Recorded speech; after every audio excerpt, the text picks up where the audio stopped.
Hey everyone, Evelyn here. I want to go over what it means to be a targeted individual and why you may or may not be experiencing the part of the targeted individual program. Once upon a time, most people that were our targeted individuals actually had a life. We had a family, we had friends, we had a career, we had a good job. We owned our own home. We had people we thought loved us. We had basic, everyday kind of life that I would guess the people that are not targeted get to enjoy.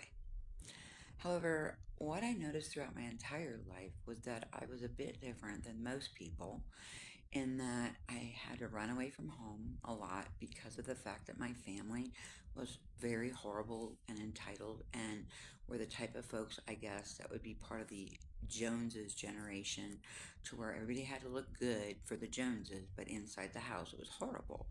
And so I went ahead and ran away from home quite a bit because I felt like it was totally ridiculous.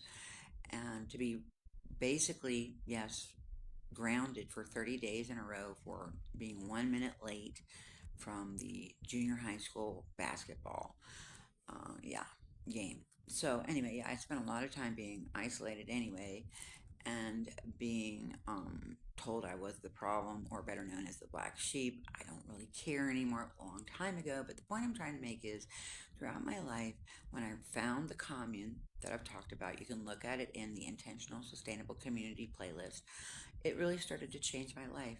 And it really made my life a whole lot better. And I considered that part of my life when I was 15 to be my true family, my true high school years, my reunion, so to speak. And from that experience, I didn't know that I could fail. I was pretty much taught that I could do anything I wanted to do. And so by the time I had my second child at 19, I wanted to be a midwife and I wanted to help people have babies at home.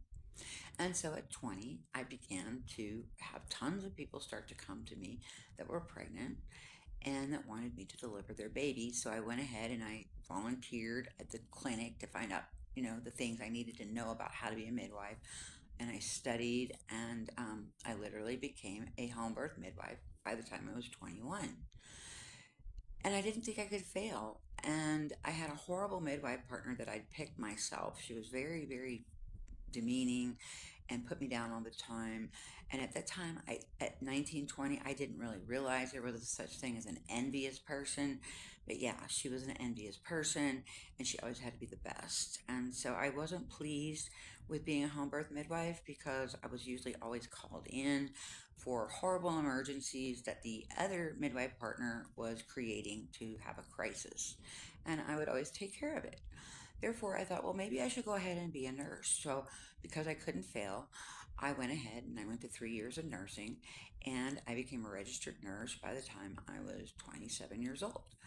And at that time, I'd already been working as a midwife, which by that time was very political. So I couldn't go into the hospital and say, hey, I have all this experience to work in your labor and delivery unit because I was a midwife. Because back in the days, in the 80s, it was a very political statement to be a midwife, like an activist. And the hospitals wanted nothing to do with midwives because midwives thought they were better than doctors. And God forbid we couldn't have that happen in the hospital because, as we know, God is the doctor or doctor is the God. So I went ahead and I played dumb for 8 months after graduating from nursing school. And I finally was able to get a job at postpartum, which is after baby care. And then suddenly I was able to be, experienced enough to go into the high risk labor and delivery unit that I eventually worked in and very much enjoyed learning about and helping people have babies. And it was very pleasant for me until, and that will be part two. Thanks for listening.